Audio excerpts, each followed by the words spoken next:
Thank you for joining us. I'm Joy. And I'm Laura. And this is The Witches of Letters, a supernatural rewatch podcast. Buckle up as we dive into Season 2, Episode 10, Hunted. So I feel like you definitely have notes based on the conversation that we had. I have notes about me being an idiot. I watched this episode twice and both times had a completely different reaction to it. Because the first time I just thought it was stupid, but it turns out, and I'll tell you why later, it turns out that I was just really tired and I fell asleep for quite a bit of it. How many times has that actually happened? Make sense. Well, look, I have a very stressful job, and when I get home from work, I have to watch the episode so that I can do notes. And sometimes it takes me 3 sittings because I then fall asleep. But yeah, so it happens quite a lot. But this, I've never missed a whole scene before, and I missed 2. There was one right in the middle, and then the very, very last scene with Ava. Don't remember that at all from the first time I watched it. That was brand new information when I watched it the second time. That is impressive. That is very impressive. So yeah. But do you want me to tell you why I thought it was stupid the first time? Yeah. So I had 2 reasons. The first one, I wrote in my notes, there is no reason for Gordon to be hunting Sam. He hasn't done anything. And then I put, unless he's a full-on demon, but we haven't been told that, which leads me to number 2. The secret, in quotes, was stupid. And it still wasn't actually clear. All we got was Dean saying like, oh yeah, Dad told me that I have to save you, and if I can't, I have to kill you. What? What does that mean? Like, what does it actually mean? Now, like, is Sam an actual demon? Like, what's going on? Be really, really honest. How much of this is you're outraged because you're a Sam stan? Because Sam is your guy. No, because Sam annoys me in this episode as well. So I feel like it's just... I don't know what I was expecting the secret to be, but it wasn't, oh yeah, Dad told me I have to kill you. Yeah. And not actually say why. Like, you weren't expecting that the secret was going to be murder. I don't understand. I don't know what I thought the secret was going to be, but like, I still don't understand the secret. I still don't understand. He hasn't actually been very clear. So careful to not drop spoilers right now. But what I can say is after watching this show, I have such a different take on this episode and also Gordon than I did when I first watched it. Because whenever I first watched it, I thought that Gordon was a charming but definitely evil character. And now that I've seen more of the show, I feel like Gordon, like I understand him a lot more. I understand John a lot more. I understand the logic and the motivations. I think he is a really good, like he's not really an anti-hero. I would say he probably is a villain, but he's a total psychopath, but yeah. He's kind of closer to being an anti-hero than most villains. He's really well written for the show, and I feel like you can easily see how he and Dean got along and bonded so well, and like why they are how they are in this world that they exist in.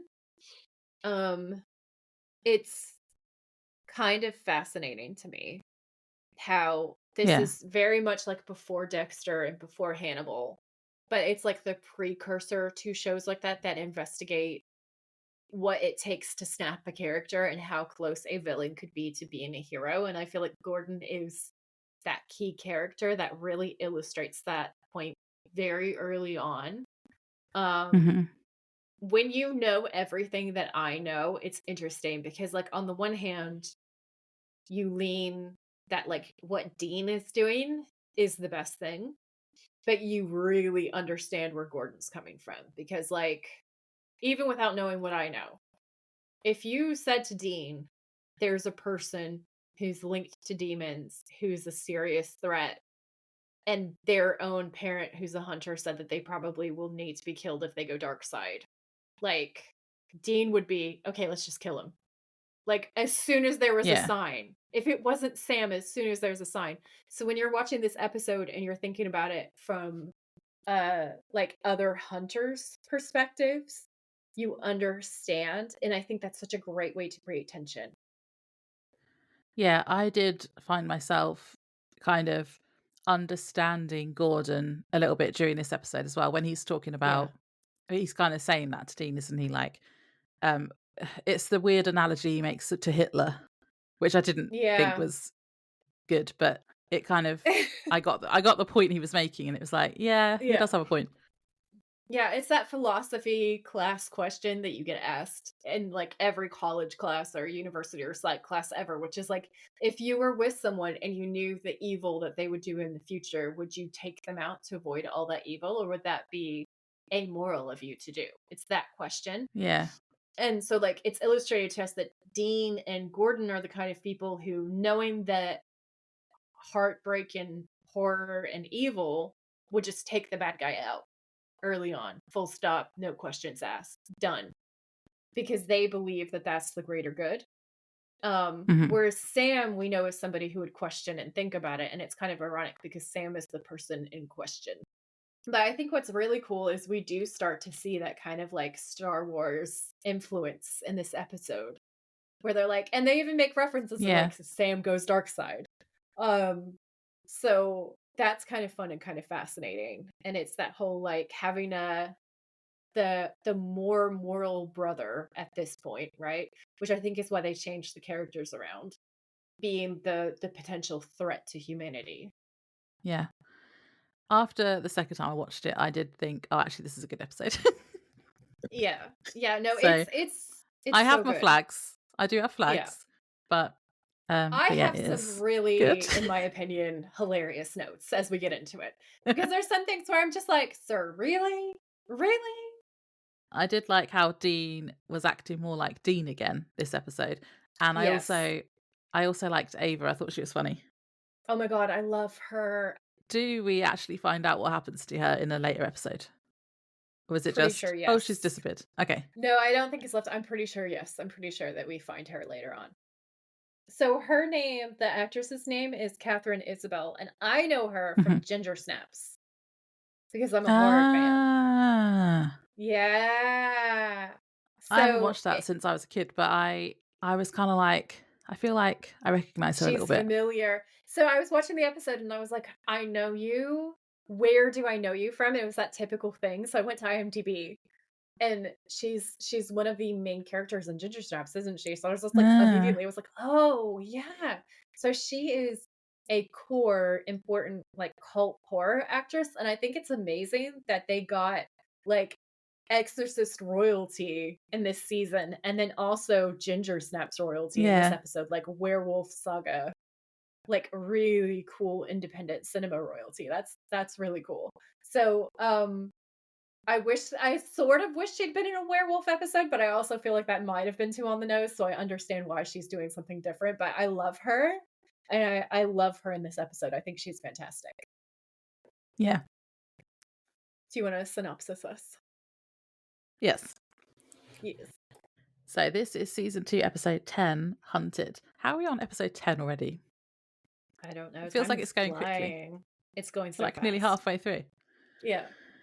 The original air date for this episode was January 11th, 2007. Dean tells Sam what John told him before he died, that Dean needs to save Sam, and if he can't, he has to kill him. Sam, upset by this, leaves in the middle of the night to get away from Dean. He goes to the roadhouse on a mission to find out more about his link to the yellow-eyed demon, and asks Ash to track down all of the other psychics with a connection. Ash comes back with 4 names. There was only one Sam didn't already know about, but is then told he died recently. So Sam goes to Indiana to investigate what happened. While there, he encounters a woman, Ava, who tells him she had a vision of his death. Sam realizes she must also be connected to the yellow-eyed demon, so he keeps her around to help. They continue to investigate, but they are shot at by Gordon. Gordon, another hunter who we met in season 2, episode 3, Bloodlust, has decided Sam poses a threat, so is hunting him. By this point, Dean has found Sam and stops Gordon from killing him, but is then captured himself. Sam finds out about this and goes to save Dean, but Ava warns him this is what happened in her vision and that he's going to die. But Sam finds a way to cheat death, rescue Dean, and stop Gordon. At the end of the episode, Sam tries to call Ava to let her know he's okay, but he can't get through, so he goes to her house to check on her. where he finds a scene leading us to believe she's either been killed or kidnapped by a demon. Yep. It's a very tense ending. Yeah. And that was the bit that I completely didn't know existed the first time I watched it. What are you like, honestly? Amazing. So, Lafayette, Indiana is actually a real place. And even down to the road that's mentioned in the episode is a real road. So if you go to my show notes, what you guys are going to find is the map layout of where they are. And then I also found some really fun, like, behind the scenes stuff from some other sites that I've linked in Ooh. there, as well as local ghost tours and haunts. So, Add it to the road trip. add it to the road trip. We can find a ghost hunt to go on while we're there. So yeah, I'm excited to dive into this episode. My first note is big Ted Bundy vibes from this guy. The Scott guy. My first note is about the recap. I just put, this recap shows how everyone has been lying to Sam. Oh no, we don't know anything about anything. Dun, dun, dun. Yeah. Were you talking about Scott? Is Scott Ted Bundy? Yeah. So this character that we're first introduced with is called Scott Carey, and he's basically sitting with his psychiatrist. And White Rabbit, which is a sick tune by Jefferson Airplane, is playing. And I thought that was great. It adds so much menace to all these different scenes. But this guy is so creepy and so fucking weird. Because, like, I have so many thoughts, okay? In this scene, he's talking to him about killing the neighbor's cat and then saying he doesn't want to do things, but he's being told that he has to do things by this, like, demon guy, which is, he says the yellow-eyed man, which we know is the yellow-eyed demon. It's Yed, okay? Yeah. Yed. So, he's Yed in my notes. Yeah, so the doctor's all calm, like, what else does the yellow-eyed man tell you to do? And Scott's like, he has plans for me. And the doctor's like, what kind of plans? And then we cut to him kind of like walking outside alone at night. But honestly, he's already talked about like killing the cat and thinking that he can electrocute people, and low-key threatening the doctor to electrocute him. That bit was funny. Shake my hand. He's like, I was just do you want to shake my hand? Yeah, Test I out was that just theory. like, and my brain went, you know, in the Princess Frog, there's that villainous song that's like, won't you shake this poor sinner's hand? Are you ready? Immediately, that's what my head decided to do with that. But, like, I write down, how is this shrink just let him walk away after that speech? He's clearly a threat to others, okay? I was like, it's time for the men in the long white coats. Yeah. I wonder if he had one of the three of the serial killer triad. I wonder if he mentioned any others. Well, I mean, okay, so he's killed / harmed an animal, right? Yeah. Then he has invited the doctor to touch him, which, like, he's threatened him. He's exhibiting threatening behavior. And he's also being really manipulative in this session because he's trying to make himself out to be the victim when he has, in fact, murdered Mr. Tinkles and is trying to kill his own doctor. Like, yeah, but didn't he say, in fairness, he hasn't gone that far yet, because he says he's only killed the cat, but the yellow-eyed man wants him to kill people. So he has a voice, because, like, if you're a shrink, you're gonna a voice in his head telling him to kill people, telling him to do. I mean, you cannot. I'm sorry. No, there's no way that he's supposed to be letting him just walk away. Like, maybe you let them walk to their car and the police come by later or something. That doesn't seem right either. I feel like you'd be like, yeah, that makes sense to me. Just wait here for a minute. And they'd be like, I wonder how the doctor-patient confidentiality works, though, because, like, if he hasn't actually done anything yet, is he allowed to do that? Probably not. So if the way that I understand it, okay, from TV and film, harm to others. it's a threat. You have to be a threat to yourself or a threat to others in order to be sectioned, right? He's a clear threat to others. I think as soon as they're like, I've murdered an animal, you're allowed to section them. You're allowed to at least section them to get them an assessment to see if they are what brand of mentally ill they are, or if they are dangerous. Okay. But this doctor didn't do that. Yeah, no, this doctor is terrible at his job. I write down, this character is wild because he's like, I don't want to do it, but also I killed a cat, but also tries to kill his own doctor, like I just mentioned. And I just felt that was odd because and then eventually I decided that it's because he's a manipulative serial killer type who's, like, trying to make himself seem as though he's, like, a good guy and he's trying to get help, but really I think he's there to toy with this doctor, and he wanted to kill his doctor, and he was really disappointed when his doctor was like, Not gonna touch you." Um, so then I said, "Next, one does not simply" in the tone of Sean Bean, okay? "One does not simply snitch on a demon." So I was like, imminent death. Because he talks about the yellow-eyed man, like he's like spilled the beans. He's told somebody else about him. I was like, you're obviously gonna be killed. Because that can't be allowed. And then I was like, oh, here comes Gordon, all sexy and murdery to Dexter, this creepy bitch, which nobody cares because nobody should fuck with cats. Like the documentary teaches us, okay? So I was like, got I him! I forgot that was Gordon. Yeah. Gordon doing a public service. Thank you, Gordon. We appreciate you. So yeah, so it's because he's walking back to his car and he basically starts unlocking the car and then gets stabbed by Gordon. Yeah. Good times. So then so then we're back where we left Sam and Dean at the end of the last episode with that really annoying cliffhanger. Oh god, yeah. And Dean is telling Sam that their dad told him something about Sam before he died. And this is what I wrote. This is a bit anticlimactic, to be honest. I thought John had told Mm, Dean that Sam is a demon or something, not that he might have to kill him. I suppose it could be the same thing. And then I was like, is he a demon? mm, Part demon? mm. I don't understand. I wrote down, cut to Dean telling Sam the dirt, and I was like, quote, take care of you. And I wrote, like, mob style. Like, take care of you or Take take care of care you. of you. Take you out. He's gonna sleep with the fishes. Yeah. I thought Dean was a bit blasé about it as well. He did act like he was finding it difficult to tell Sam, but he was a bit like, yeah, then he said I have to kill you. I thought it was pretty decent acting, but bad writing. Like, that's Yeah. my problem with this episode. I feel like the actors, great, 10 out of 10. Directing, great, 10 out of 10. You know, effects, stunts, all of it. Good job, everyone. But the writing again is like, ugh. And I don't want to feel that way. I don't want to feel that way because it's another No. female writer, but I honestly cannot with her and her fuckery of the script. Okay.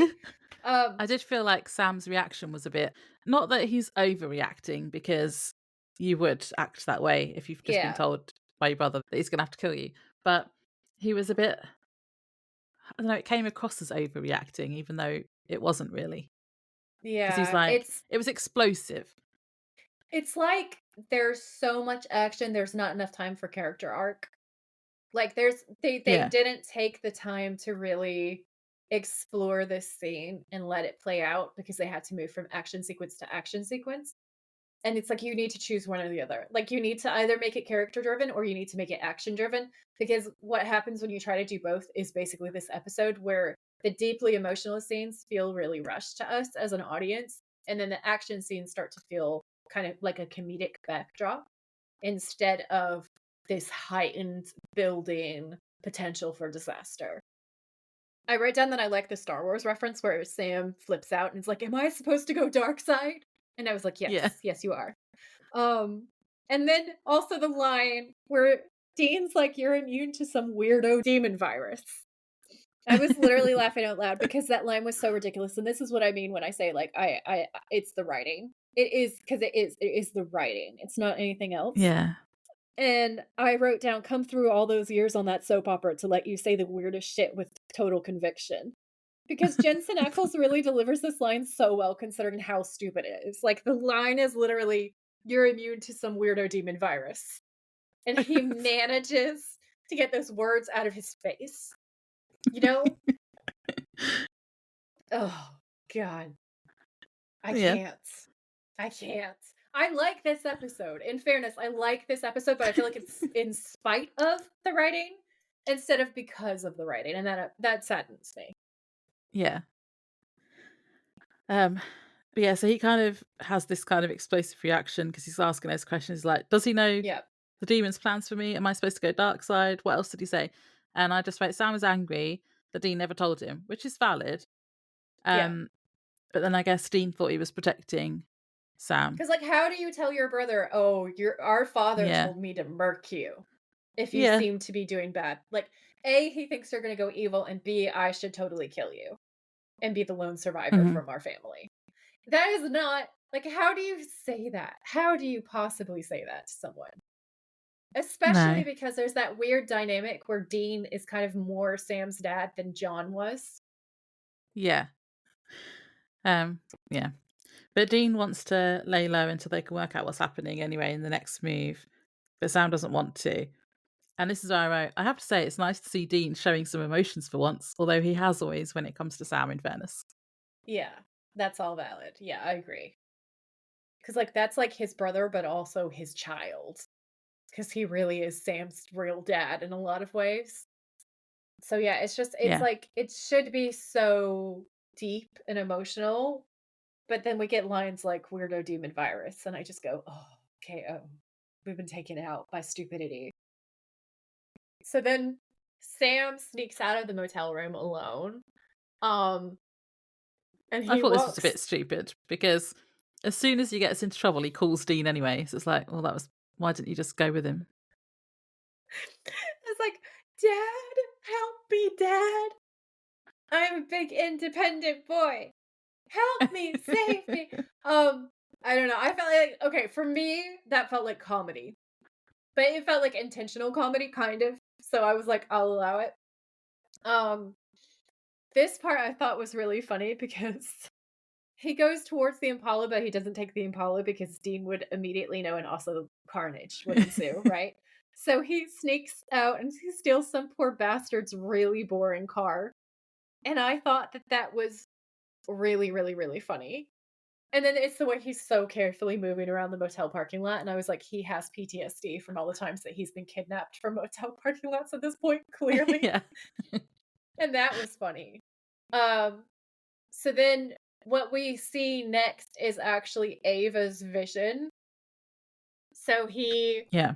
um he's found some kind of clue at this point, and he goes to this particular place, which is this dodgy ass like Like an abandoned house. house-ish, like an abandoned situation. It looks like a dumpster. Um, it's all broken in and fucked up, and there's trash everywhere. Okay, this is like pure redneck on redneck, like throw your trash in the front yard kind of stuff. So he picks the lock, and as he's going through the doorway, he trips this tripwire, which is attached to a grenade. It explodes, you hear Sam scream, and then, like, you see, like, a part of like, his boot and part of his leg where he's clearly been Yeah. blown to, like, smithereens. I thought Um the bloody boot was quite good, but the little splash of blood on the camera was rubbish because there would have bbeen a lot more gore if that had actually happened. Yeah, I don't know if they were trying to make their, censorship rate so that they didn't get in too much trouble. Because I guess there's a Yeah. certain level of violence and threat you're allowed, and that if you're doing a lot of that, then you can't have a lot of gore as well and make it on the air. So that's my assumption for what happened because they're usually really good about gore. Yeah. And then a woman wakes up from her vision or nightmare, and that's Ava. And I wrote, is another demon linked child. We have a twofer this episode. We do. I wrote down plot twist. It's Ginger Snaps who has the vision, not Sammy. Ginger snaps. And then my next note for the next scene, because basically all that happens is Ava has a conversation with her fiance and says that it was just a nightmare. And then we cut to Sam entering the roadhouse and having this conversation with Ellen. And my note is Sam runs to mommy because he did. He's had a Yeah. hard time. He feels betrayed by Dean. He doesn't know where else to go, so he runs to his substitute mommy. And they have this conversation, which kind of makes me laugh, where Ellen's like, Joe's not talking to me because I told her not to be a hunter, but she wants to be a hunter, so she went off to do that thing. Mhm. She literally says, "You're not going to do it under my roof," and Joe's like, "Yeah, fine. I won't do it under your roof then," and then just No. leaves. Which I was like, "Good for you, girl." But also it's a little bit sad because they have such a tight mother-daughter Yeah, bond. I thought it was sad. Yeah. So Sam and Ellen have this conversation where they both dodge the heavier topics of what's going on with their, respective family members. Because she's like, "Where's Dean?" And he's like, Yeah, they're And just that made avoiding me the laugh. questions. Yeah, just dodging the questions. So basically, Ellen sets Sam up to talk to Ash, and Ash asks Sam what he's looking for, and Sam says other people with gifts like his because they had the conversation before. So we know that Ellen and Ash know that Sam is one of the psychic kids and that they exist, right? Yeah. So Sam's like, you've got to look for the other ones. And Ellen says, but I thought there was no way to track them all down. Not all of them had nursery fires like you did. And Sam's like, well, no, but some of them had to start there. And I was just kind of thinking, like, this feels a little bit like hanging the lantern. Like, because you gave Yeah. us this thing where it was like, this is a clear way to do this. And then you wrote it out and now you're writing it back in. And it just feels like seesawing, you know? And then the whole thing with Ava, because she wasn't on that list because she's one of the people that didn't have a nursery fire when she was little Yeah. and all that kind of stuff. Yeah, it just feels a little bit too convenient. Also, can I just say there's this line, which because we know how I feel about No Exit, the episode with Ellen and Joe, where at the end they ruin that episode by being like, your father betrayed our father. Now everyone's dead and angry. Um, so Ellen says to Sam, I forgave your dad for what happened a long time ago. And then there's this long suffering, like, sigh, kind of like this like deep moment, right? And I was like, I cannot with the number of characters fundamentally changing their entire identity for no reason. Because Yeah. Ellen's whole identity this entire time has been like she loves the boys, but she has this difference, this distance, because John is the reason why her husband's dead, apparently. And now she's like, Yeah. oh, I always forgave John. There's no problem here. No. After last episode blowing up Exactly. Yeah. Joe and Dean, I can't. I had a note Guys. as well. Because I'd Go written, ahead. she says that she forgave John a long time ago for what happened to her husband. And I was like, did she though? Because it didn't seem like it in No We're calling Exit. bullshit. Yeah. Yeah. I think it's just their way because they wanted Sam to be able to talk to her. And she'd said basically, you know, that she wasn't going to talk to them again. So, Yeah. Again, it's sloppy writing. So then next, Ash pulls stuff up and finds out the information. And so he says that there were 4 people who fit the profile nationwide, born in 83. Mom died in a nursery fire and all that. And Sam's how like, is there were there only only 4? Right? Yeah. So you and How? Sam, Because valid question. they keep Valid all we question. know so far from all of them is that the yellow-eyed demon has plans for them. Well, if he has plans for them, like it seems like he's recruiting this army of people to do his The killing word for him. army has been thrown around a lot. Yeah. So then Yeah. how is it only 4 people? That's stupid. It is stupid. So apparently it's 4 with the nursery fire pattern, right? And I just feel like again, it just feels like weird slash bad writing, the way that things are going Yeah. down.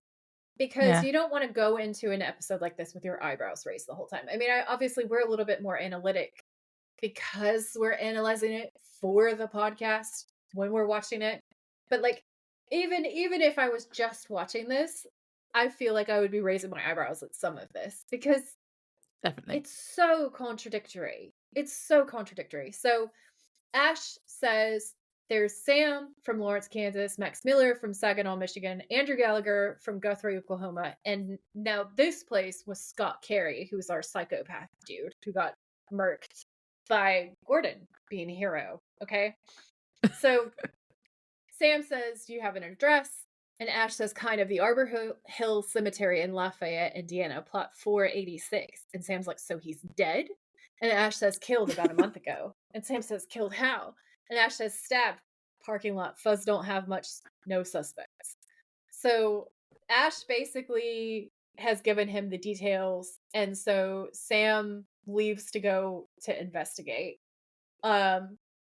And this is the perfect place to drop my Easter egg because it is about Lafayette, Indiana. So, like I said to you guys, Ooh. I have so many fun things for you to look at on my show notes. So, I have this whole list of like all of Dean's favorite songs, which I think is really, really fun. And talking of songs, did you yeah, hear in this scene they had a Muse song which I used to really love. yeah, I think it was Supermassive Black Hole. yeah, That's a good song.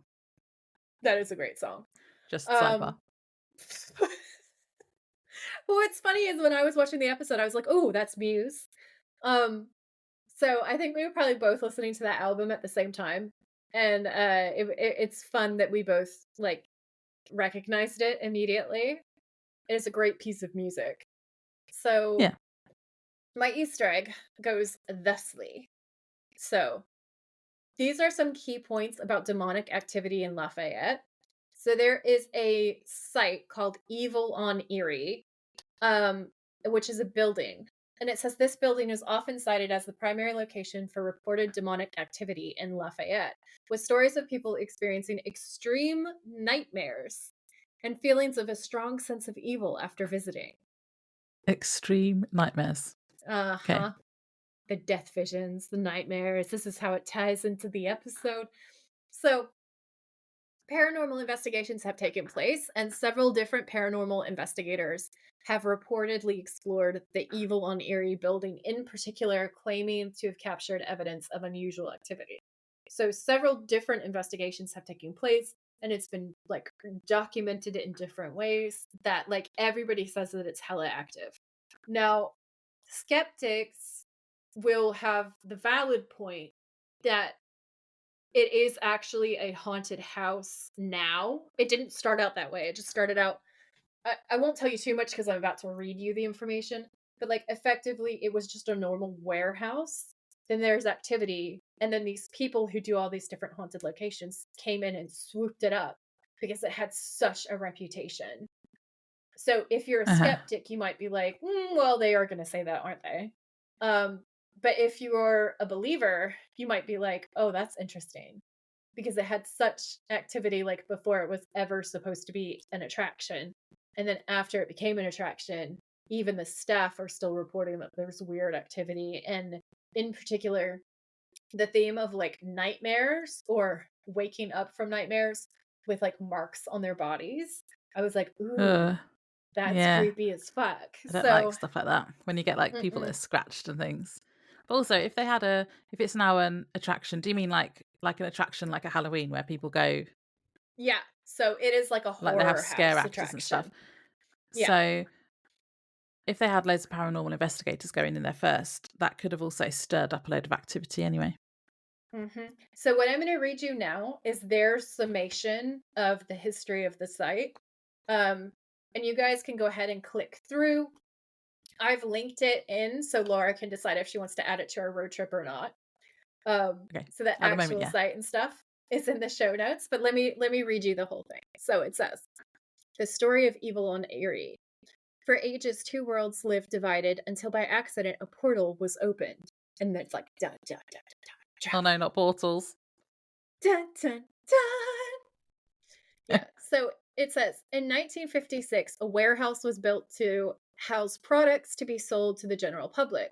From the outside, it looked like any other building, but for those that worked within it, there was a feeling of unease.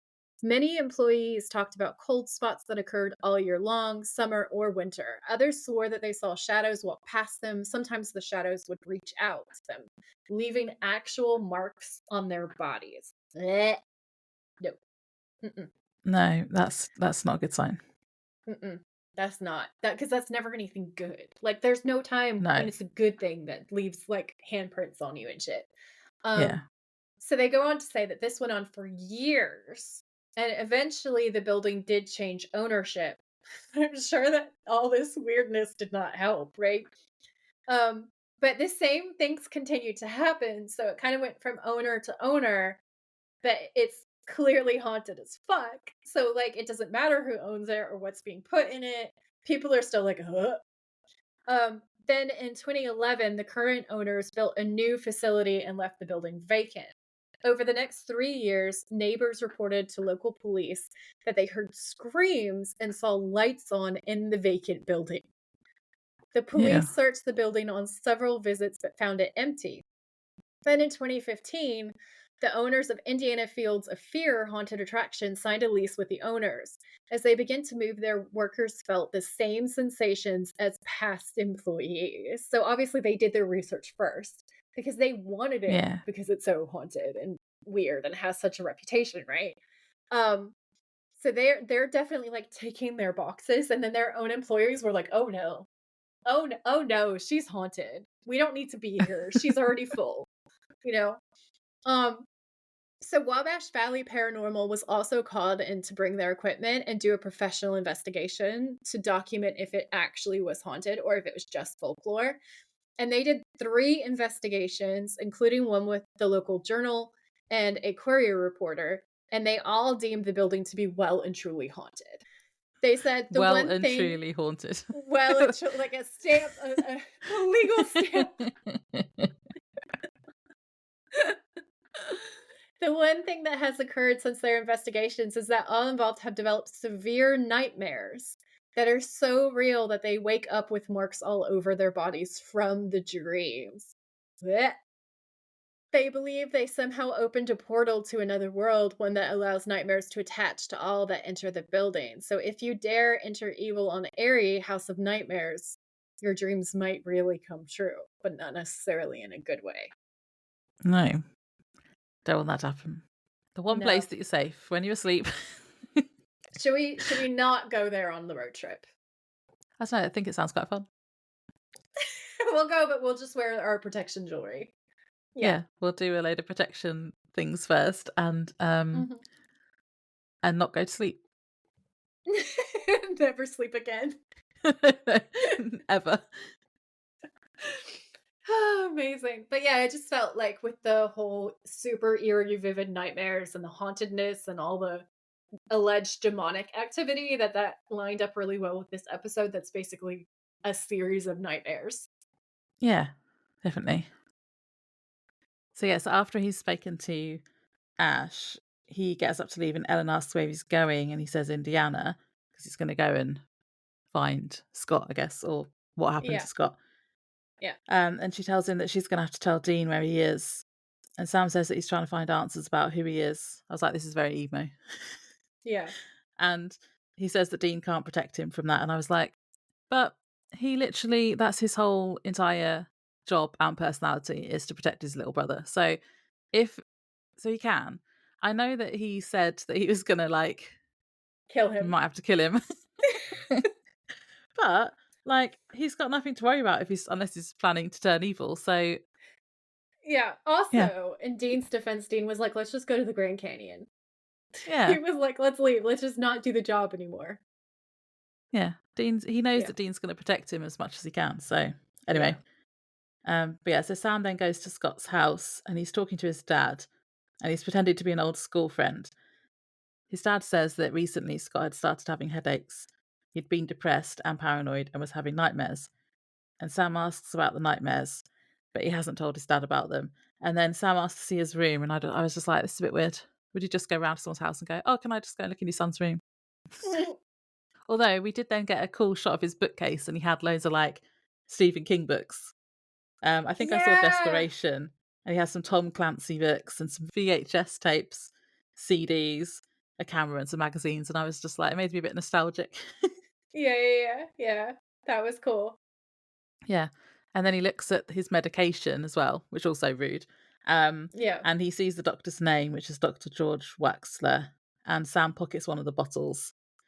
And then he looks at the closet. Oh, this is funny. He looks in the closet and I put I wrote in my notes, Scott has decoupaged a whole wall of yellow eyes. Interesting interior design choice. It looks insane. It looks insane. I wrote down Yed Shrine in closet. Yeah, It's that's what it looks crazy. like. He's clearly cut out loads of eyes and then taken yellow paint and painted yellow over the eyes so that it's just yellow eyes everywhere. It looks creepy, Just like the whole wall. weird. But yeah, it's doing too much. But it's A, kind of funny, and also B, kind of creepy. So I feel like it works. Like, I thought um, it was funny. he just looks he's clearly not okay. His dad's all like, he used to be such a nice boy, and I wrote, sure. Yeah, until he killed your cat. He murdered the neighbor's cat. I mean, just no, not okay. So then we cut to the Blue Rose Motel, and I had thoughts on the decor, Laura. Oh my god, it's so blue. There's no other colours. everything is like blue or it's silver, right? It's a blue and Yeah. silver thing.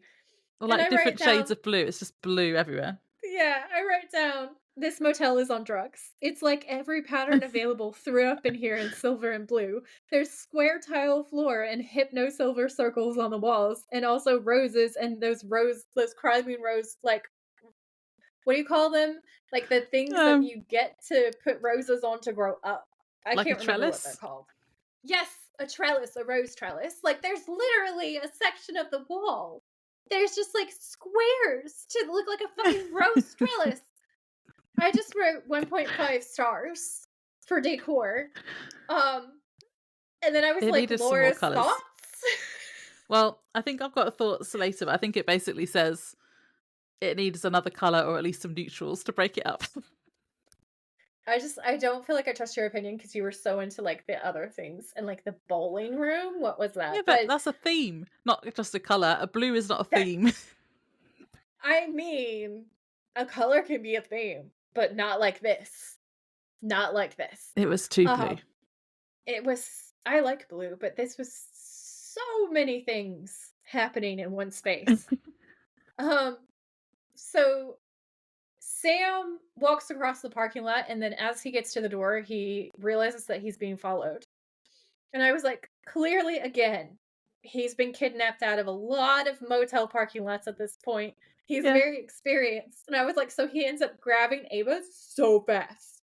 So he shoves her up against the wall. And I was like, oh, poor sweet Ava. She's so tiny and he's so big. But also, I understand what he's doing. Sam's like, who are you? And Ava's like, please, you're in danger. Dun dun dun. And dun dun dun. And then there's this whole scene where my synopsis is Ava Sammed Sammy. Wait, what? Because she does. She Sams him to Sam. A verb. She Sams to Sammy because she's the one who's Sam. like, I had a dream that you died horribly. Which is usually what he does. He walks up to people and he's like, this is going to sound so crazy, but I had a vision. And in the vision, you died terribly. And this time, the shoe is on the other foot. Okay. She's funny. Ava's funny. I liked her. She's Yeah. like, look, I know how all this sounds, but I'm not insane and I'm not on drugs. And then she tells Sam about her headaches and her dreams. She says about a month ago she had a dream of a guy being stabbed in a parking lot, which is Scott, and realised her dreams were coming true when she read about him in the newspaper a couple of days later. Then she says she had another dream last night about Sam dying. And he's like, well, how did you find me? And she said that he had motel stationery in the vision, conveniently. And she then Googled it and found out it was a real motel, so she came to warn him. So Sam's is so unhinged. Like, you know how normally he is like so smooth, so charming. Dean's like, he's the one that peoples with the people, not me. Yeah. Which, as an autistic person, I so relate to Dean when Dean's like, Sam, to go to talk to the people to charm them, because that's not my role either. So, like, Sam, who's usually so suave, goes, wait, no. I mean, you must be one of us. And Ava's like, sorry, one of who? And Sam says, one of the psychics, like me. Look, Ava, I have visions too, all right? So we're connected. And I was just like, that is not how you introduce that. Like I said, she thinks he's crazy.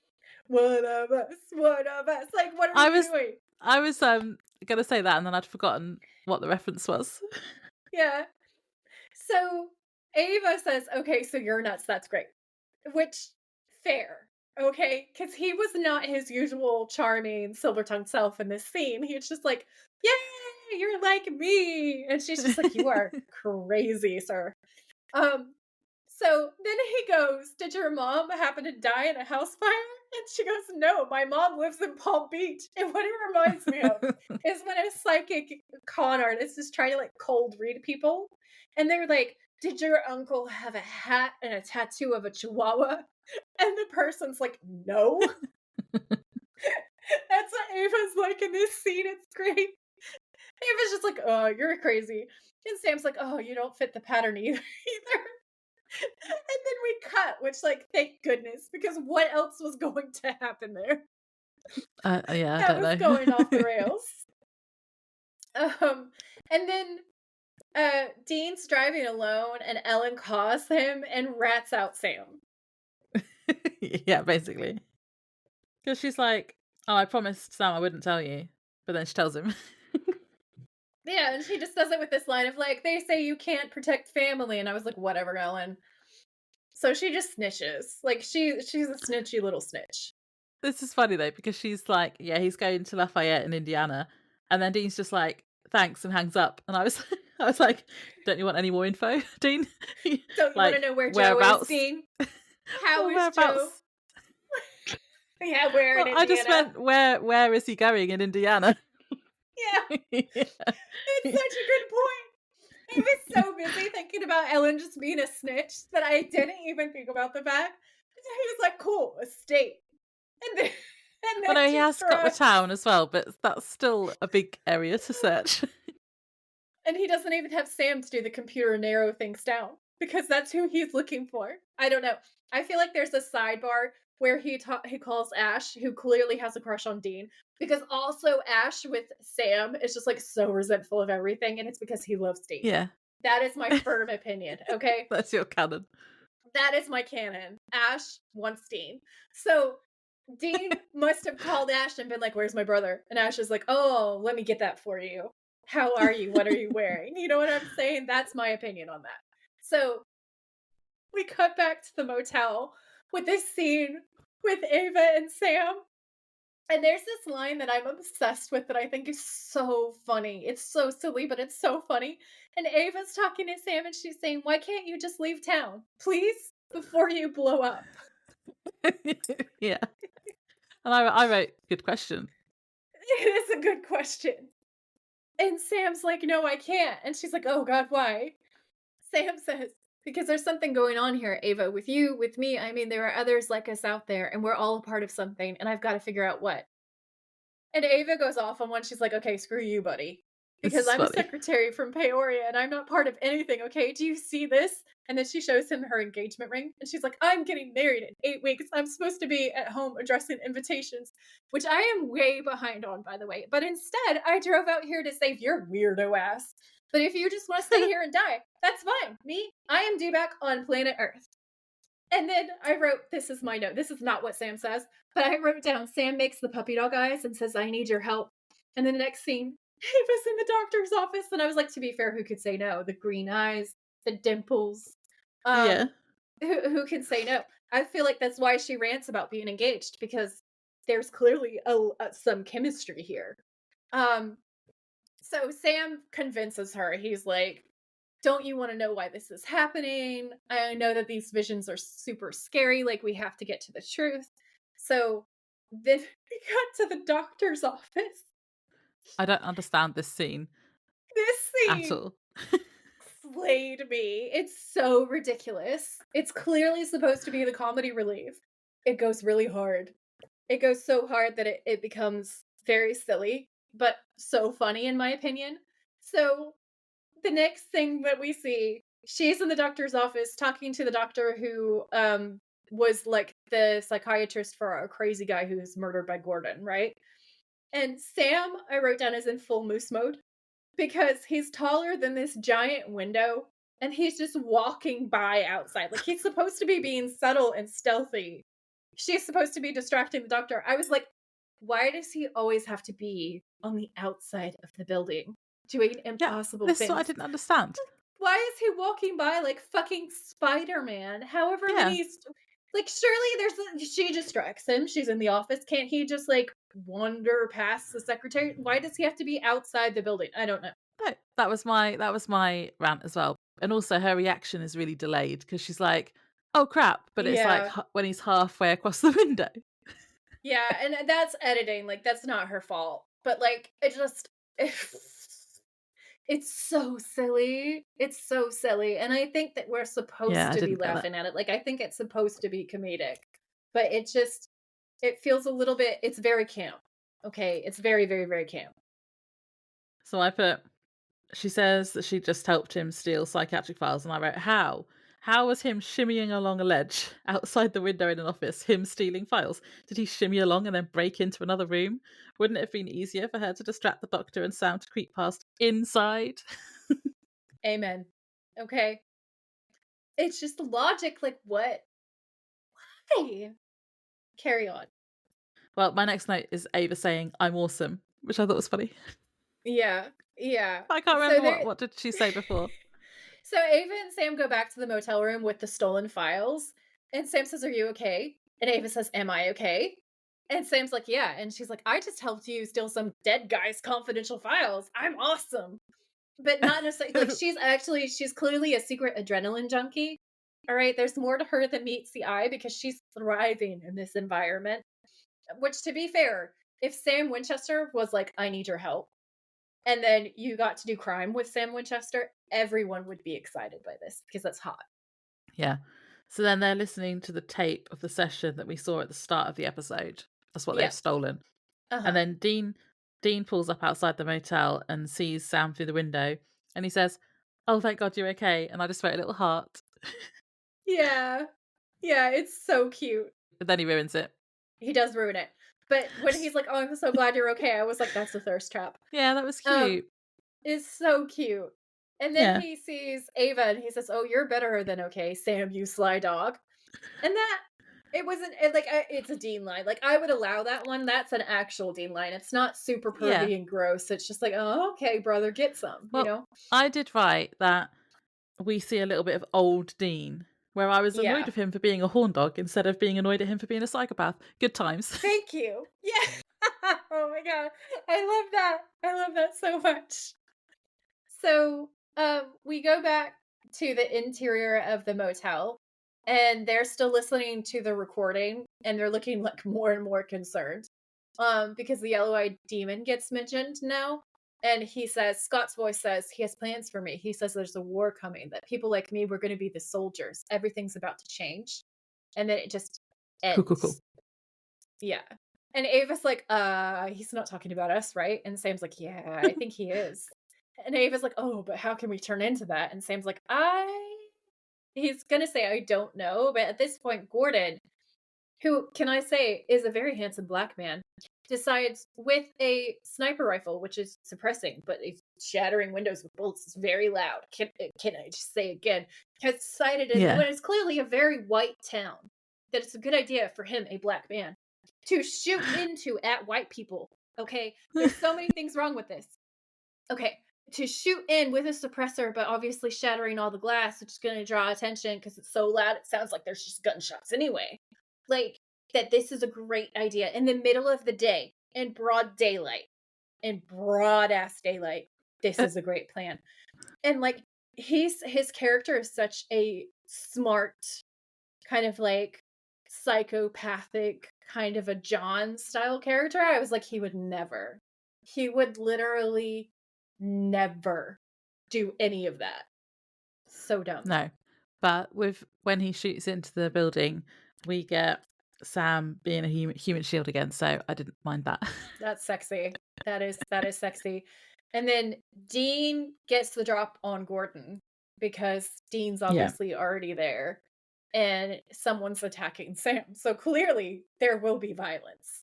He's literally lining up a headshot as Dean like He kicks him in the is. face. Yeah. Dean kicks him in the face and that's hot. Okay? That's sexy. So Dean starts beating him up really hardcore. Like he's like gonna smash his face into the pavement and he's screaming, "You do that to my brother, I'll kill you," which I was like, there's a better line here. There's a better line than "You do that to my brother, I'll kill you." Like, what is that I even? didn't. What is that? No. No. Um so Gordon's saying, "Dean, wait," because he wants to explain himself to his best friend who tied him up and beat him and left him in his own mess for 3 days. Guys, the Yeah. script. So anyway, Gordon manages to grab the rifle that has been knocked to one side and slams it into Dean's head a couple of times, knocking him out and getting the drop on him.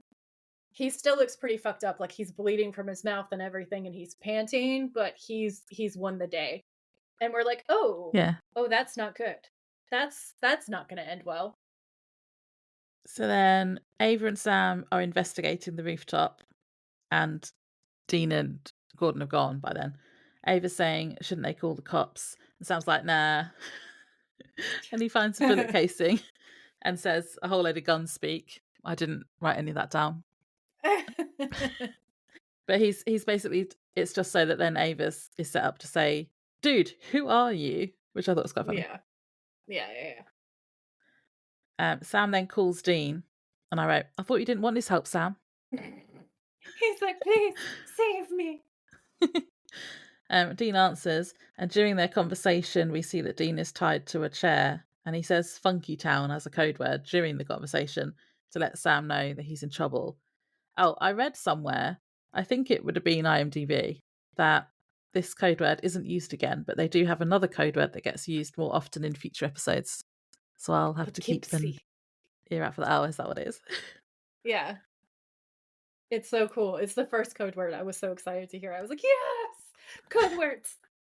Funky Town is a crap code word, though, because it's obvious. It's weird, but I would say I didn't catch it. He's like, yeah, this is a funky town. And the way he says it sounds like a real thing that he's saying. So I was like, that's smart. That's smart. But yeah, it would be really hard in every situation to be able to drop that in and make it not sound dumb, like or obvious. Which I think is why they come up with other words. Yeah. So he's let Sam know he's in trouble, and then after Sam puts the phone down, Gordon's like, was that so hard? And Dean says, bite me. And then Sam writes down the address that Dean gave him, telling Ava that Dean's in trouble because he used a code word. Yeah. Oh, and then we get, you could read the dialogue for this in a bit, but I just wrote, Dean calling Gordon Gordy is funny. Yeah. So he's all fucked up and tied up, and he says, so Gordy, I know me and Sam ain't exactly your favorite people, but don't you think this is a little extreme? And Gordon's like, what? You think this is revenge? And Dean says, well, we did leave you tied up in your own mess for 3 days. And he laughs like he cannot help himself. Yeah. Like he's not trying to laugh out loud, but he just can't help it. And he says, which was awesome. Sorry, I shouldn't laugh. And then Gordon's like, yeah, I was definitely planning on whipping your ass for that. And Dean's like, mm-hmm. And Gordon goes, that's not what this is. This isn't personal. I'm not a killer, Dean. I'm a hunter. And your brother's fair game. And then he slams the knife into the sheath. And we just see Dean looking like shook. Yeah. Shooketh. He is shooketh. The I'm not a killer line, though. I was like, I beg to differ, Gordy. Like, he's killed so many people / vampires / monsters / whatever. Yeah, I think in his head, because he hasn't killed humans, he's not a killer. He's a hunter. Because he's that black and white thinking type. I'm not trying to excuse it, but I think that's what his logic is. So Sam tells Ava to go home so that she's safe. And she says that he is about to walk into her exact vision and get blown up. And he says it doesn't matter because it's his brother. I wrote down, she has a Volkswagen Beetle, which is also blue. What's with all the blue in this episode? I have no idea. Oh, I think it's really cute right at the end when she says, well, just promise me that you'll call then. I mean, when you get your brother, just to let me know that everything's all right. I thought that was adorable. And Sam's like, I promise. And I was just like, oh, that's so cute. So cute. And then he does, and then she doesn't answer because she's being kidnapped by a demon. Yeah. So Gordon then explains how he's found out about Sam. He says he was exorcising. Whenever we say exercising demons, I always think about, like going to the gym. Exercise instead of exorcise. Someone's standing behind them. They're on a treadmill screaming Christo at them to make them run. It's a load of little demons on treadmills, yeah. Yeah. So he says he was exorcising some demon, and she let slip about a coming war and the human soldiers, one being Sam. And he says that psychics aren't full humans. It's like, what? I think they are. But again, maybe that's just him justifying killing them. I feel like in his worldview, anything that isn't like normal is a monster. Like, he's very quick. Mm. Like, we see Dean being like this early on too. Yeah, that's Like, what I was gonna say. It's kind him of and like John, Gordon is who Dean could have been. exactly. They're all really quick to categorize. They have this black and white thinking. They're very fast to dehumanize other people. Um, and beings, I guess, when you include the veggie vampires. So I just had an image of Yeah. vegetarian vampires. It's pretty funny. So yeah, so it's interesting how cold of a character he is and how black and white of Yeah. a thinker he is. Um, and it does set us up to be very suspicious of Dean because the whole point of this is for us to see how similar they are and that the person who loves Yeah. Sam the most could also be the greatest danger to Sam. Um, And which is Dean has good. been Like, very Gordon-like in the past. yeah. Yeah. So it's a good setup to make us as the audience really tense and really scared for Sam. And Yeah. I also liked that they threw an Exorcist reference in here where he talks about like the head spinning and all the rest of it right after they had Linda Blair on the previous episode or Yeah. the one before. I was like, that's fun. Yeah. Yeah. Um, so Dean tries to say that the demon was probably just lying, and Gordon says that he did his homework to make sure it was true. And he said he also has Roadhouse connections, and that's how he found Sam in the first place. And he's still calling him Sammy still, I wrote in my notes. Yeah. He goes on to explain he found out about another quote unquote freak Hmm. who could electrocute people, and he's meaning Scott. Um, Dean asks if he killed anyone, and Gordon says no, just the cat, but he was working up to it, and that they will all turn into killers eventually, so they need to take them all out, including Sam. And then Dean asks Gordon if he thinks Sam's stupid enough to walk in the front door, and he says no, especially because Dean must have found a way to warn him. Yeah, see, because he said Funky Town. Yeah. Um, he explains how You he's are so angry about this. It's great. he explains how he set up a trap to get Sam as he comes in the back, and he says sorry, but that it will be quick. Yeah. I actually thought that was really soulful acting, and this is another reason why I love Sterling K. Brown because this character Yeah, could have been so flat and he could have been kind of really one dimensional, but Sterling K. Brown is an amazing actor. And he puts so much heart and soul into what he's doing, even though it's not a big part. And when he says, for what it's worth, it'll be quick, like, he's yeah, actually so sorry. It's the most moral that we ever see his character. And, yeah. like, in all the scenes that we've seen of him, this is the most moral and real and, like, caring that we've ever seen him be. Like, he looks genuinely, like, heart-wrenched, like, he's actually so sorry. Um, This is coming and from a he's man who killed his own sister. well, after she became a vampire, but yeah.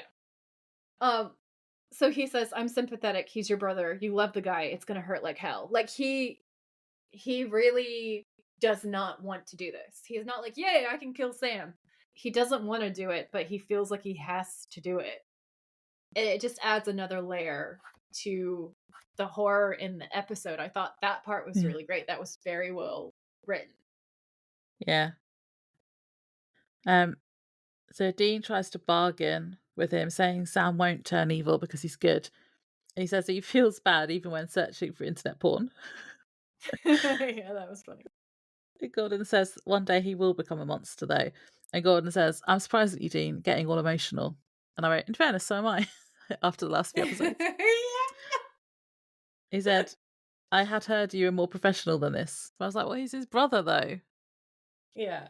And then this is where he makes the analogy about he'd be able to kill baby Hitler if he had the chance. And this is the same thing. And I was like, not quite, but I kind of get what he's saying. Mm. Yeah.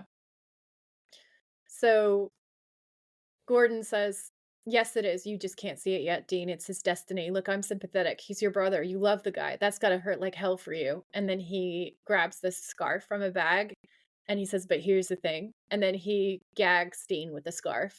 It would wreck him. But your dad, if it really came right down to it, he would have had the stones to do the right thing here. But you're telling me you're not the man he is? And Dean is struggling and like really trying to break free because he realizes that Sam is in serious danger and also this guy is totally crazy. So he's trying everything that he can to break out. Yeah. This is where I wrote that he is actually being logical about the situation, but because he's a Mhm. psychopath, he can't see why Dean would struggle to do the right thing, as he puts it. Yeah, so I think, like, in his opinion, and here's the thing is, like, John does fall into this category because John was going to kill Sam if he felt like he was a threat to the world. So that's different. Like, and then Gordon, his sister, she gets turned into a vampire, so he feels like she's not his sister anymore. She's now a monster. He doesn't see them as human beings, which is what we've been like talking about before, like over and over again. As soon as something like this happens, he ceases to see that person as a person and he starts to see them as the enemy. And John is very much the same way, right? Because he was like, watch out for Sam, protect Yeah. Sam.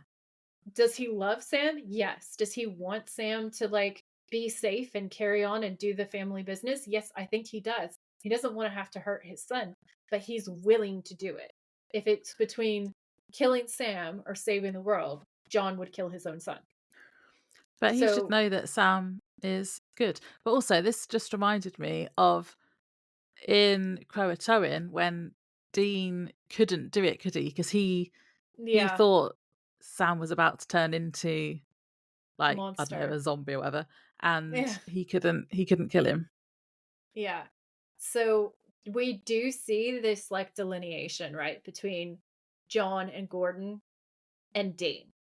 That's showing us that for all that Dean is quick to violence and quick to anger and kind of judgmental and can think really in black and white, he is not like that when it comes to Sam. Sam is really the No. exception. Um, and what's interesting is like the further down this season that you go, you start to wonder who's right and who's wrong. And I think that that's really good writing. Um, Ooh. yeah, it's really, really fascinating. So like it's so interesting watching these episodes after you've seen like season 2 end and you go, "Oh." Um so yeah, so we have this back and forth about the morality of everything. Then we see the exterior of the cabin at night and it's just like Ava's vision where Sam is approaching the cabin holding up the motel stationery. He sees Dean and Gordon through the boarded up window and then he runs around to the back just like Gordon said that he would. He tries the door and then he picks the lock. And then you hear the click, and Dean, who's obviously still tied up and gagged, is trying to warn him, but can't do anything. And it's really like emotional. Um, Yeah, he's really and scared for Gordon, him. he's terrified, and Gordon says, "Here he comes." That was So chilling Dean, how he said it. It's like, here he yeah, comes. it's very Hannibal. Like it's very, very dark. Mm. Yeah. Um, and then Gordon, through this whole time, watching Dean struggle, is saying things like, "Hold on, not yet. Just wait and see." After the explosion, because he set up two. And it's Ah, just yeah. what? It's terrible. It's terrible to watch. It's really stressful. So the second grenade goes off. Yeah, and Dean thinks that Sam's dead because there's two Mhm. two explosions. And he knows that. So when you hear the second bang, you were like, "Oh, fuck." Um, so Dean's struggling and he's like sobbing through the gag. And Gordon goes across the room and stops and says, "Sorry, Dean." And then he walks out because in his mind, he's going to finish off Sam. He's going to check and see if he's dead. And if he's still alive, he's going to finish him off. He Yeah. looks at it like a deer hunter. You know what I'm saying? That's the vibe. Yeah. Like he's taking the shot and he has to go and make sure the animal's dead. And then it's a clean Yeah. kill. Like that's the energy. I knew that Sam wasn't dead though because in the vision we see a bloody boot, and in Mhm. this scene we see a boot, An but it's not empty bloody. boot. Yeah, it's an Yeah. empty boot, which he put down as a distraction because Sam is Yeah. also hot and violent. I've got problems. So so he sees the boot, like we said, and he smiles, but he's still kind of wary. But as he's turning away from the door, Sam raises the gun to the back of Gordon's head and cocks it. And Gordon kind of freezes, and That his was face hot. is like, "Oh fuck, yeah, that's super hot. That's a thirst trap." Um, and Sam says, "Drop the gun," and it's like very deep and manly, and it's hot. Um, Yeah. and Gordon says, "Shouldn't take your shoes off around here. You might get tetanus." And Sam shouting, "Put it down now." And then in the front room, Dean turns because he can hear Sam's voice, and he's like, "Oh, thank You God." can hear And it. it's so cute because he's like, "Oh, he's alive," because he really thought he was dead. Um, so Gordon slowly is lowering the rifle to the floor, and then he's like, "You wouldn't shoot me, would you, Sammy? Because your brother, he thinks you're some kind of saint." And Sam says, "Yeah, well, I wouldn't be so sure." And Gordon says, "See, that's what I said." And then he turns super fast and knocks the gun out of Sam's hand, and he's like attacking him and just really um viciously breaking through all of his defenses.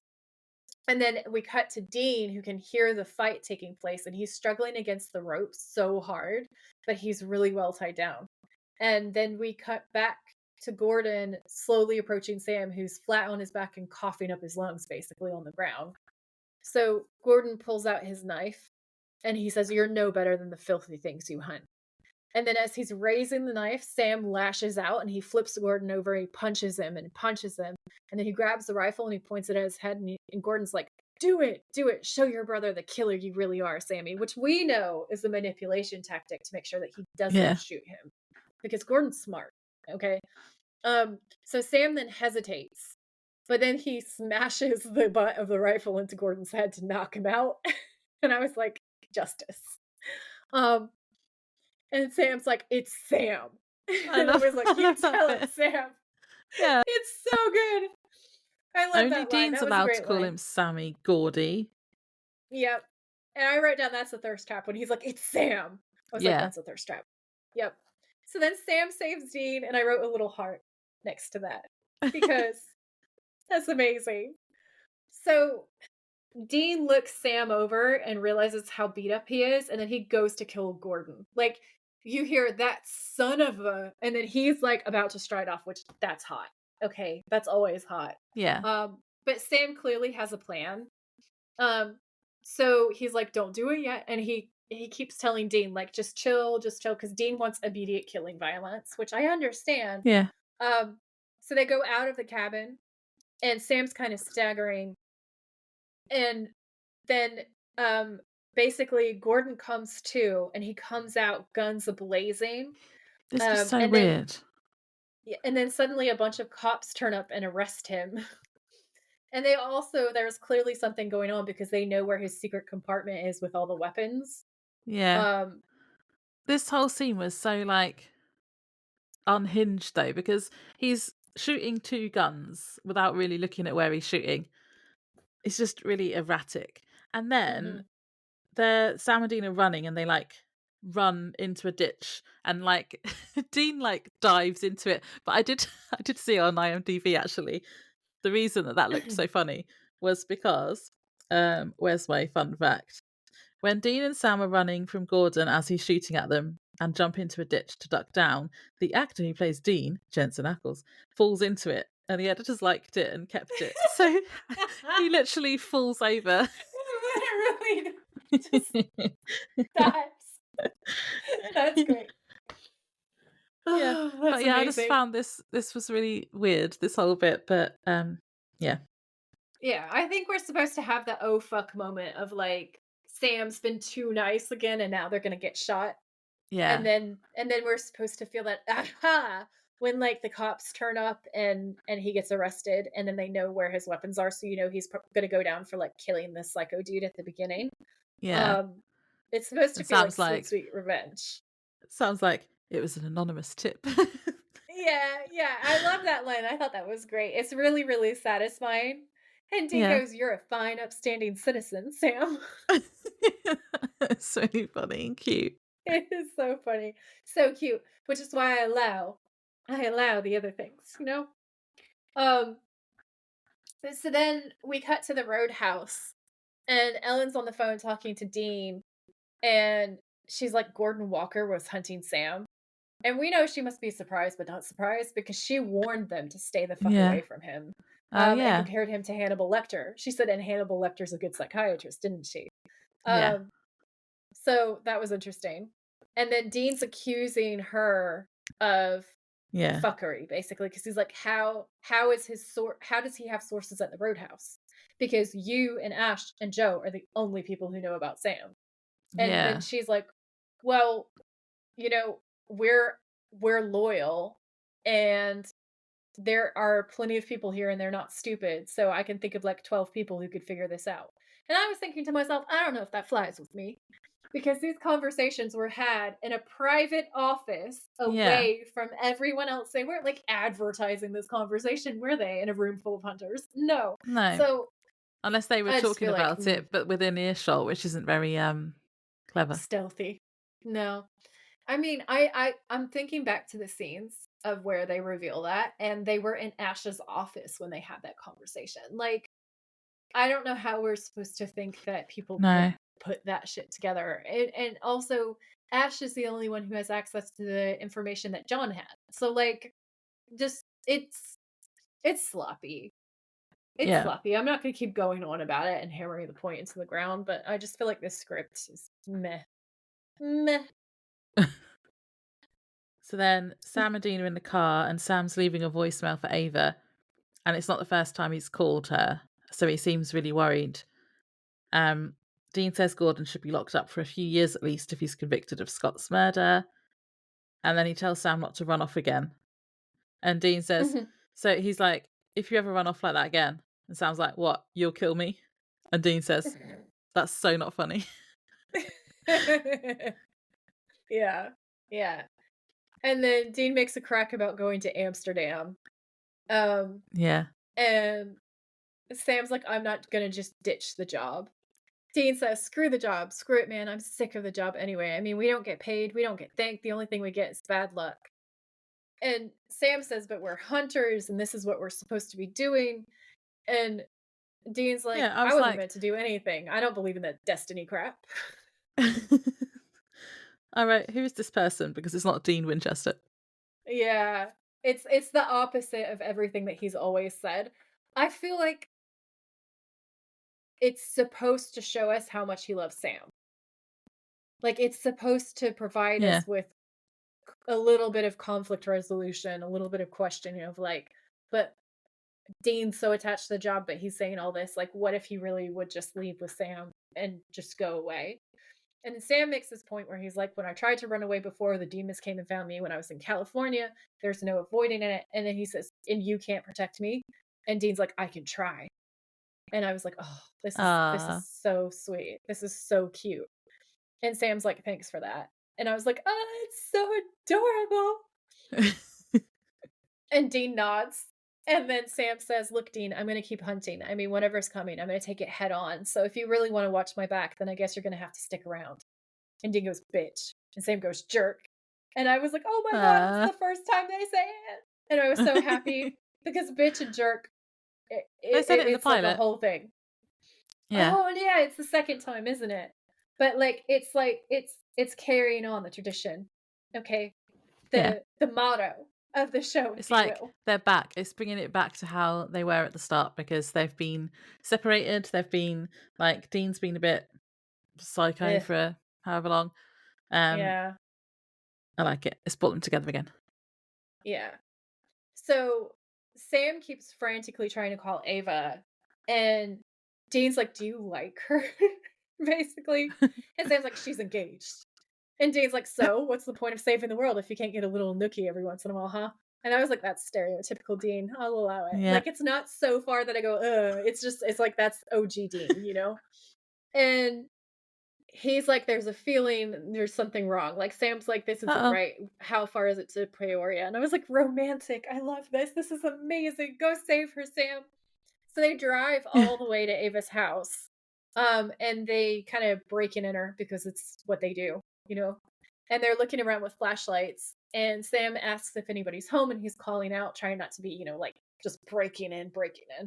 And then they find the extremely dead guy on the bed with his throat all slashed up. Everything's covered in blood. And Sam's like, oh my God. And Dean, oh, this is so stupid. It's so stupid. Dean runs his finger on the windowsill and there's all this yellow powder, and he's like, it's sulfur. There must have been a demon. And I was like, It's you're like, fired. You're no, fired. It's not. It's not sulfur. It's like sulfur This in the is blood in the last episode. It's like so it's so stupid.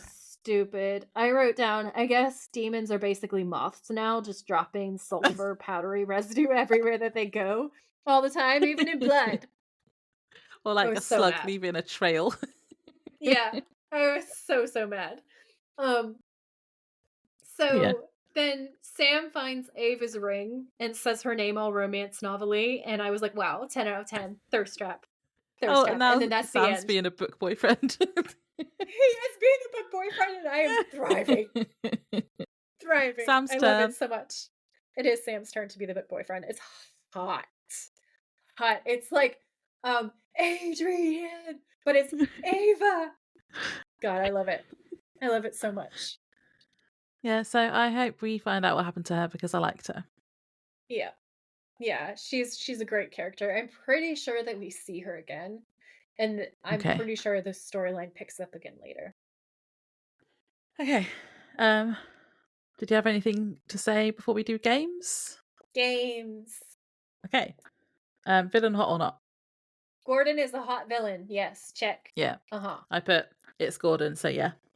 He's a snack. A crazy, crazy snack. A crazy snack. Episode scare rating? I give it 2 out of 10 because it's not very scary. Yeah, I gave it 2 as well. I put not really scary. 2 is just for Gordon's psychoness. Uh-huh, Which isn't a word. 100%. Yeah, no. I know what you mean though. He is the only reason why this episode is scary at all. Yeah. It's more like psychological horror than it is horror, this episode, isn't it? Yeah, I like And psychological horrors as well as horror, but yeah. It's not as scary as most episodes, No. I feel like. I still prefer the more monster of the week ones. Agreed. The motel is a no. I just write very blue, not bad, but could do with another colour or some neutrals. Maybe 3 stars. Agreed. I mean, I'd stay there. It didn't look horrible. It was just very blue. I could stay there. I wouldn't thrive. Do you know what I mean? Like I could stomach it. Would you rather stay in a completely blue room or one of the themed rooms we've had so far? How about the bowling room? It depends on which one. The bowling ball room, I would die before I would stay there. I could deal with the disco fever. One. I feel like I would stay in disco fever over the disco one. Yeah, the disco one was the best one. And what about the Western themed one? Never. That is nightmare fuel. And I, as a Southerner, reject it and everything it stands for. Okay, no. What was your favourite quote? You can't run from this. Where was that? Oh, at the end. Yeah, it's when there's the scene between Sam and Dean, and Sam's like, "You can't run from this," and they have that whole exchange, and Dean's like, "I'll protect you." It's because it's beautiful. It's the beautiful bro moment. That's what I chose. Okay, well, I had either Ava saying, "Dude, who are you?" or Sam saying, "It's Sam," after knocking Gordon out. I'm going to go with that. That's amazing. That's an awesome line. Who's your MVP? I've written down who knows on here.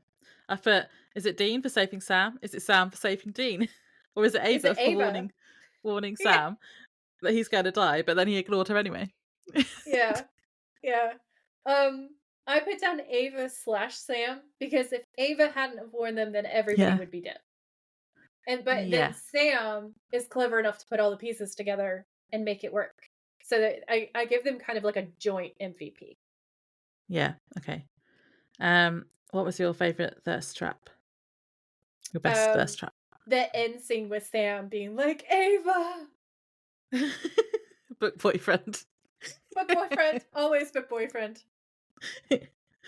I've got to choose between 2. Either Sam being a human shield protecting Ava, or hot. Sam shouting at Gordon to drop the gun. Hot. Also hot. I think I'm going to go with the second one. Yeah. Okay. That's valid. I usually always go for human shield, but yeah, I'm going to go for... There's something about it. Book boyfriend cannot be resisted, okay? No one can resist book boyfriend. Yeah. So the next episode is the doll one, Joy. Yes! I'm so excited! I want to skip this one. Laura's gonna hate it. I'm gonna love it, I think. I feel like I'm going to hate this one more than the clown one. Because I'm more scared of dolls than clowns. It's been so built up because both Jensen and Jared said that this was a super creepy episode, and Jensen was like, "This is horrible." That's the one where I have it like on our Instagram page. It's pinned to the top where he was like, "Dolls, no." And then he talks about how Daniil got vintage dolls and was pranking him by moving them around the house. Like, lovely wife. But I know there's probably going to be creepy kids as well. There's always creepy kids. Where there's dolls, there's kids. Yeah, there are evil creepy kids coming up, I think soon-ish also. No, so don't want it. We have so many things that you don't like, and it's going to be really entertaining for me. Do you think that people will do the same thing that they did with the clowns and like start dropping like the haunted doll stuff in the comments, like the gifts? It'll just be full of like Annabelle. As long as it's not P the D or R the D, then it's okay. I just have visions of like the trollier people who listen just like typing the names in the comments. No. And Laura being like, "No, you'll be blocked." Okay. Yeah. You guys have been warned. Don't cross that line. She's okay with haunted doll gifts, I think, but not names. Yeah, the gifts. Just don't name P or R. Because I will have a hissy fit. All like, a hissy fit. It's where they're all like Googling what names. Well, anyone who listens to like paranormal kind of true crimey podcasts probably know who I mean. Yeah. So yeah, not looking forward to that. So we'll see you next week. Yeah, see you in the next one. Bye. Bye. Thanks for tuning in. If you like this episode, please rate, review, and subscribe. We would be very grateful. And if you know someone who would enjoy it, please share. You can find us on Instagram at the Witches of Letters podcast, or you can email us at thewitchesofletters@gmail.com. Until next time, stay safe out there, have each other's backs, and always keep fighting.